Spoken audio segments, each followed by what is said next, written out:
Praise the lord. దేవుని ఉన్నతమైన నామంలో అందరికీ వందనాలండి. మరి ఈరోజు చాలా ముఖ్యమైన కొన్ని విషయాలను మనము నేర్చుకుందామండి. మరి ఈ వాక్యము ప్రతి ఒక్కరికి తెలుసు, కానీ చాలామంది అనుసరించని వారు ఎంతోమంది ఉన్నారు. దీనిలో ఉన్నటువంటి జ్ఞానము, మరి ఈ వాక్యంలో ఉన్నటువంటి మరి దీవెనని మరి చూడని వారు ఎంతోమంది ఉన్నారు. ఎందుకంటే ఈ వాక్యాన్ని అనుసరించక, ఈ వాక్యంలో ఉన్నటువంటి దీవెన, ఈ వాక్యంలో ఉన్నటువంటి మార్పుని చూడని వారు ఎంతోమంది ఉన్నారు. కాబట్టి ఈ వాక్యంలో ఏ రీతిగా మన జీవితాన్ని దేవుని వైపు తిప్పుకోవచ్చో ఒక 2 మాటల్ని నేను మీకు చెప్తాను. మరి కీర్తన గ్రంథము 1వ అధ్యాయము 1-2 వాక్యాలను మనము చదువుదాము.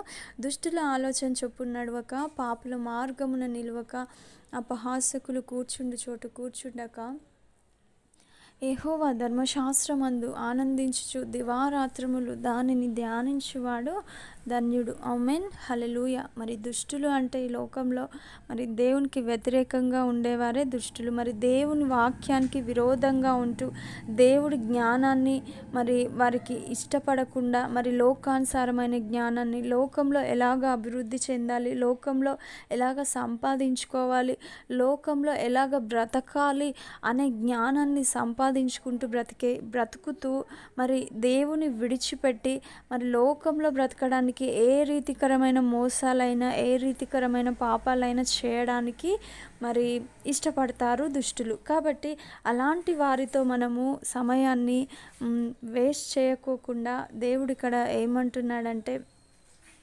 వారి ఆలోచనలన్నీ కూడా వేరేలాగా ఉంటాయి. కాబట్టి వారి ఆలోచనలు ఎలా ఉంటాయంటే, లోకంలో బ్రతకడానికి మాత్రమే వారి ఆలోచనలు ఉంటాయి. కానీ వారి ఆలోచన చొప్పున మనం నడిస్తే ఆయన నిత్య రాజ్యంలో చేర్చబడం. కాబట్టి దుష్టులు ఆలోచన చొప్పున మనము నడవద్దు. కాబట్టి అపహాసకులు కూర్చుండు చోటు కూర్చుండొద్దు. అపహాసకులు అనంటే, ఇప్పుడు మనం ఏదైనా దేవుని జ్ఞానం కలిగిన మాటలు ఏమైనా చెప్తే వారికి అపహాసం, ఏవైనా మంచి మాటలు చెప్తే అపహాస్యంగా ఉంటుంది. కాబట్టి అలాంటి వారి దగ్గర మనము కూర్చోవద్దు. అలాంటి వారి దగ్గర మనము కూర్చుంటే మన టైం వేస్ట్ అవుతుంది, మనం వారికి చెప్పినా కూడా వ్యర్థమైపోతుంది. కాబట్టి అలాంటి వారితో కూడా మనము సహవాసము చేయొద్దు. కాబట్టి ఇక్కడ మరి ఎవరితో సహవాసం చేయాలి, మరి ఏం చేయాలి అని డౌట్ ప్రతి ఒక్కరికి రావచ్చు. కానీ 2వ వాక్యాన్ని మనం గమనించినట్లయితే, యెహోవా ధర్మశాస్త్రమందు ఆనందించుచు దివారాత్రములు దానిని ధ్యానించువాడు ధన్యుడంట. హల్లెలూయా, ఆమేన్. మరి ఈ లోకంలో మనం ఎన్నో విషయాల గురించి ఖాళీగా ఉన్నప్పుడు ఫ్రెండ్స్తో వాళ్ళతో వీళ్ళతో మాట్లాడుతూ మరి అపహాసకుల్లాగా మాట్లాడుకుంటూ కూర్చొని ముచ్చట్లు పెడతా ఉంటాము. అవన్నీ వ్యర్థము. కానీ ఆయన ధర్మశాస్త్రాన్ని మనం ధ్యానిస్తేనంట చాలా ధన్యులంట. మరి అది ఎందుకు ధన్యత కలిగింది అనంటే, ధర్మశాస్త్రంలో మరి లోకంలో లేనటువంటి జ్ఞానము ఎంతో దాగి ఉన్నది. మరి పరలోకపు మర్మాలు మరి ఈ యొక్క ధర్మశాస్త్రంలో ఉన్నాయి. ఈ లోకంలో ఎలాగ జీవించాలి, ఆ పరలోకానికి ఎలాగ వెళ్ళాలి, ఆయన నిత్యత్వంలో ఎలాగ నడవాలి, మరి ఆయన నిత్య రాజ్యంలో ఎలాగ చేరాలి అనే విషయాలను కూడా ఈ యొక్క ధర్మశాస్త్రము బోధిస్తుంది. మరి ఏ సాఫ్ట్వేర్, ఏ ఇంజనీరింగ్, ఏ కలెక్టర్ మరి లేనటువంటివి బైబిల్ గ్రంథంలో బోధించబడ్డాయి, లిఖించబడ్డాయి.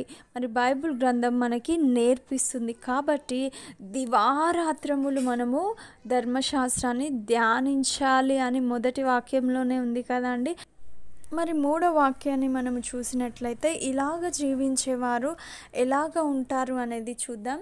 అతడు నీటి కాలువల యోరను నాటబడినదే ఆకు వాడక తన కాలమందు ఫలమిచ్చు చెట్టు వలె నుండును. అతడు చేయనదంతయు సఫలమగును. ఆమేన్. మరి వాక్యము తెలిసిన వారు మరి శ్రమలు వచ్చినప్పుడు, బాధలు వచ్చినప్పుడు, లోకంలో మరి నిందలు వచ్చినప్పుడు, కరువు వచ్చినప్పుడు, తెగులు వచ్చినప్పుడు ఎలాగ ఉంటారు అంటే, మరి ఆకు వాడక తన కాలమందు ఫలాలిచ్చు చెట్టు వలెనుంటారంట. ఆమెన్. హల్లెలూయా. మనము వాక్యాన్ని ధ్యానించేటప్పుడు మనకి ఎలాంటి బాధలు వచ్చినా ఏ సమయంలో ఎలాగ ఉండాలి అనే ఆదరణ వాక్యం ద్వారా దేవుడు ఎన్నోసార్లు మాట్లాడుతూ ఉంటాడు. వాక్యం ద్వారా మన హృదయాన్ని ఎన్నోసార్లు నెమ్మదిపరుస్తూ ఉంటాడు. ఎన్నోసార్లు వాక్యం ద్వారా మనల్ని ధైర్యపరుస్తూ ఉంటాడు. మరి వాక్యము వారి హృదయంలో లేనప్పుడు ఎలాగ ఉంటారు? వాక్యం మన హృదయంలో ఉంటేనే కదా మనం ఏ పరిస్థితిలోనైనా మనము స్ట్రాంగ్గా ఉండగలుగుతాం. వాక్యాన్ని తెలియనప్పుడు, ధర్మశాస్త్రాన్ని మనము ధ్యానించకపోతే వాక్యము మన హృదయంలో ఉండదు. దేవుడు కూడా మనతో ఉండడు. కాబట్టి దేవుడు మొదటగా మాట్లాడేది వాక్యంతోటే. ఆమేన్.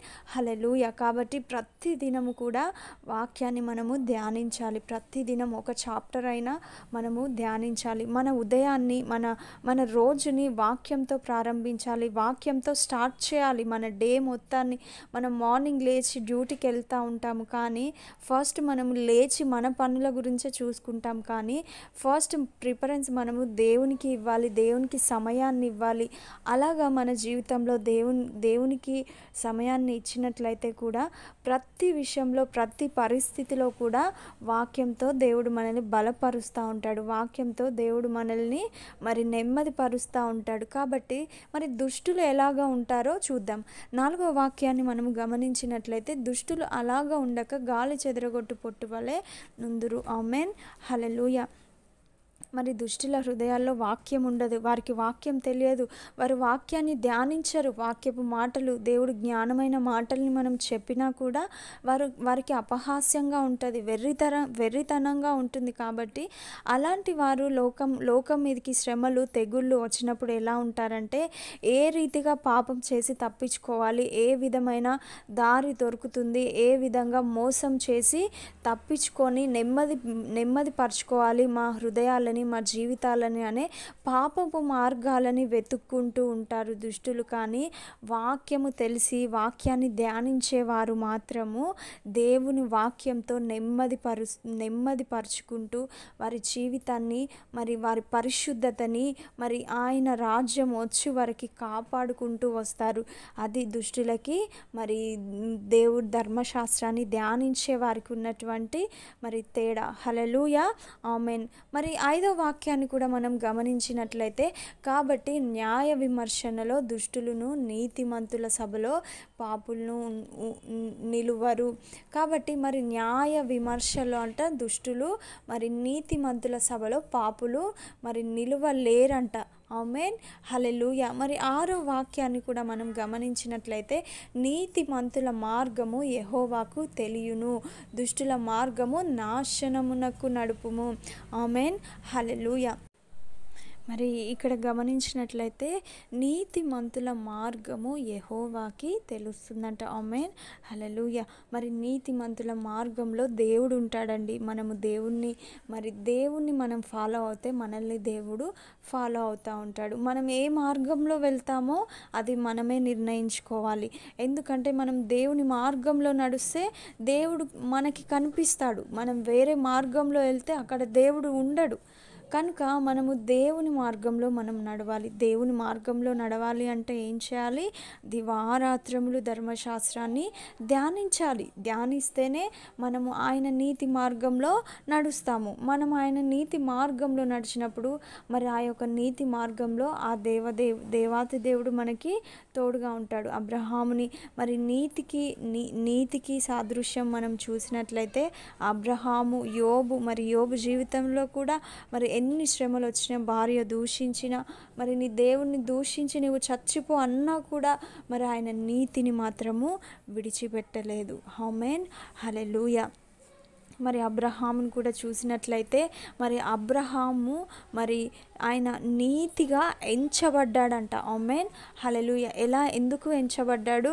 దేవుని వలన అబ్రహాము నీతిగా ఎంచబడ్డాడు అని వాక్యం తెలియజేస్తుంది కదా అండి. ఆమేన్. హల్లెలూయా. మరి ఆయన అబ్రహాము విశ్వాసానికి తండ్రి ఆయన కూడా ఎన్నో నీతి కార్యాలు చేశాడు. తన సొంత కుమారుణ్ణి, ఏకైక కుమారుని బలిగా ఇవ్వమన్నప్పుడు మరి విశ్వాసానికి లోకానికి తండ్రి అయినటువంటి అబ్రహాము సందేహింపక మరి ఆ యొక్క కుమారుని బలి అర్పించడానికి కూడా వెనుతీయలేదు. ఆమేన్, హల్లెలూయా. మరి ఈ రీతికరమైన నీతి జీవితాన్ని మనము కొనసాగిస్తూ ఉన్నట్లయితే మరి మన నీతి మార్గంలో దేవుడు ఉంటాడు అని చెప్పేసి, అదే కాకుండా మరి నీతిమంతుల మార్గము యెహోవాకి తెలుస్తుంది అని దేవుని యొక్క వాక్యము స్పష్టంగా తెలియజేస్తుంది. ఆమేన్, హల్లెలూయా. మరి దుష్టుల మార్గము నాశనమునికి నడుపుతుందంట.